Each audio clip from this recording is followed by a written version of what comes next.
Yakisoba. Viete, čo znamená tento výraz z japončiny do slovenčiny? Áno, tušíte správne, sú to opražené rezance. Ahojte, tu Jana z mojich dobrôd, vítam vás na mojom kanáli.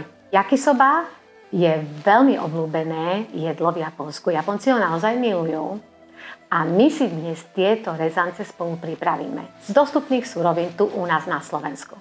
Dokonca vám ukážem, ako si viete pripraviť autentickú omáčku k týmto rezancom a nielen to, ešte inú omáčku, ktorú Japonci veľmi často používajú vo svojich jedlách. Ale určite pozerajte do konca, nebudem predbiehať. Ak sa vám tento recept zapáči, nezabudnite na like, prihláste sa na odber a samozrejme zazdieľajte. Poďme na to! Ale poďme pekne po poriadku a pozrime sa spolu, aké suroviny si potrebujeme pripraviť. Japonci na prípravu yakisoby zvyčajne používajú ramen rezance, prípadne aj špagety. Domáce ramen rezance si môžete pripraviť podľa môjho receptu. Odkaz nájdete pod videom a celý postup aj na stránke mojedobroty.sk. Okrem rezancov alebo špagiet si pripravíme aj omáčku, zeleninu a mäso. Hneď vám všetko vysvetlím. Aj u nás v ázijských obchodoch si môžete kúpiť hotovú okonomiyaki omáčku, ktorú Japonci používajú práve na tieto rezance. Mimochodom, okonomiyaki je veľmi populárna japonská zeleninová placka, ktorá sa podáva s touto omáčkou. My si však dnes pripravíme domácu verziu. Na omáčku budeme potrebovať worcesterovú omáčku, sojovú omáčku, ústricovú omáčku, med a mirin. Keďže mirin doma pravdepodobne nemáte, pripravíme si ho sami. Stačí nám víno, cukor alebo med a ocot. Ideálne je ryžové víno a ryžový ocot, ale pokojne môžete použiť aj klasické hroznové, tak ako som to urobila ja. Zmiešame spolu 3 polievkové lyžice vína, 1 čajovú lyžičku vinného octu, 1 polievkovú lyžicu cukru alebo medu,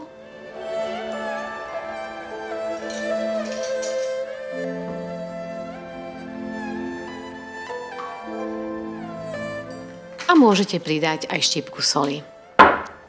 Takto máme hotový domáci mirin, ktorý Japonci často používajú vo svojej kuchyni.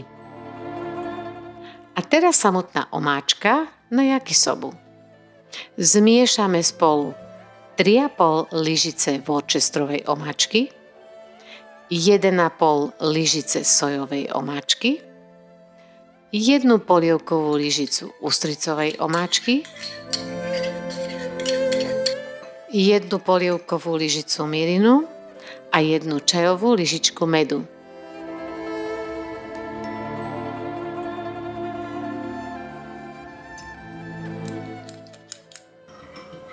Všetko poriadne premiešame.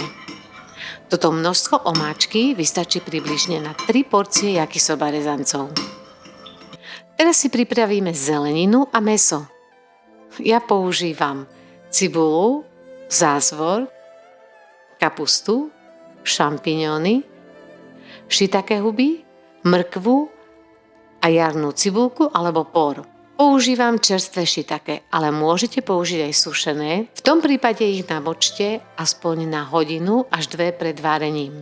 Čo sa týka mäsa, Japonci často používajú bôčik nakrájaný na tenké plátky. Ja používam gazdovskú slaninu, vysvetlím neskôr.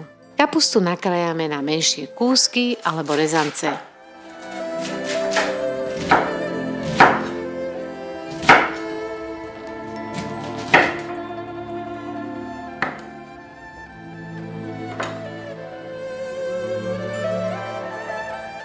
Zo šampiňónov odstránime stopky a hlavičky nakrájame na plátky.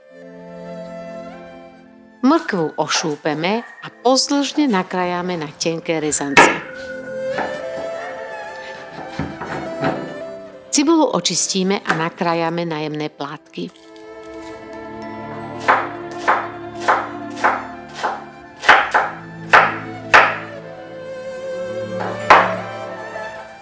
Zo zázvoru odstránime šupku a nasekáme ho na drobno.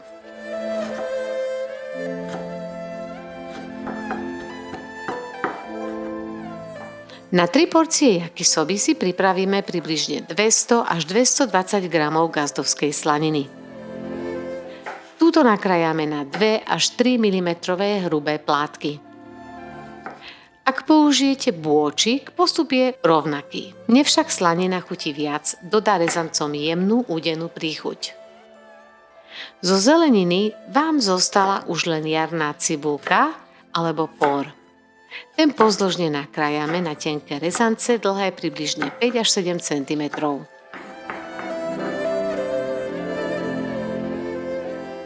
Rezance alebo špagety si zvyčajne uvarím vopred, prípadne paralelne s prípravou zeleniny vo voku alebo pánvici. Dôležité je, aby sa ani rezance, ani špagety nerozvarili. Ramen rezance sa varia veľmi krátko, približne 1,5 minúty a po uvarení ich treba prepláchnuť studenou vodou. Špagety sa varia asi 6 až 7 minút, tie nepreplachujeme, po sedení ich len pokvapkáme olivovým olejom. Do rozohriatej pánvice, ideálne v oku, pridáme 1 polievkovú lyžice oleja a vedľa seba poukladáme nakrájanú slaninu. Opečieme ju z oboch strán, kým je jemne prepečená, ale nie suchá. Slaninu vyberieme, olej však nevylievame, je plný chuti.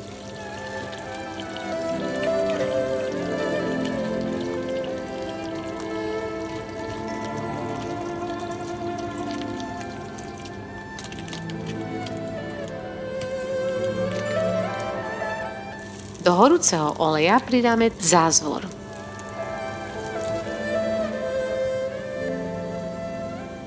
Keď začneme knúť, pridáme cibulu a smažíme, kým mierne nezmekne.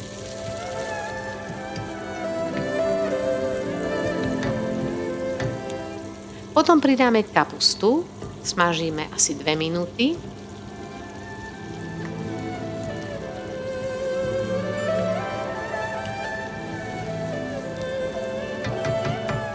Pridáme mrkvu a pokračujeme v miešaní.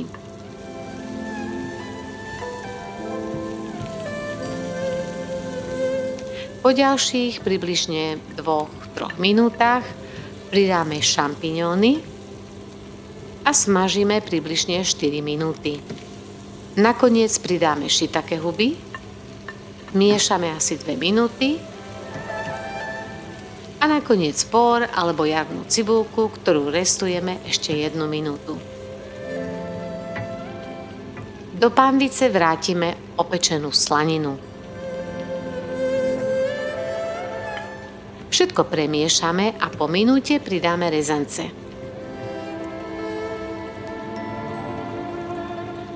Dobre ich zapracujeme do zmesi.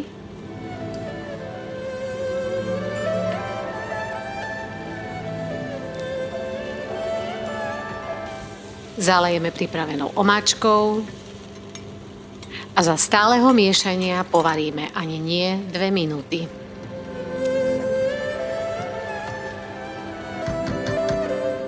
Takto sme si pripravili slávne japonské rezance yakisoba.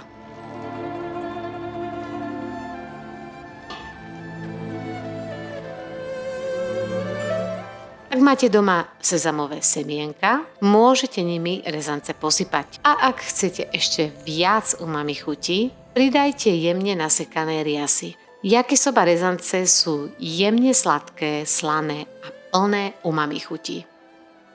Každé sústo chutí ako rýchly výlet do Japonska a presne také jedlá sa doma varia najradšej. Mne už nezostáva nič iné, len vám zapriať príjemné varenie, dobrú chuť. Verím, že sa vám tieto rezance zapáčia a tak si ich obľúbite, ako sme si ich obľúbili aj my u nás doma. A samozrejme, teším sa na vás na budúce. Čaute!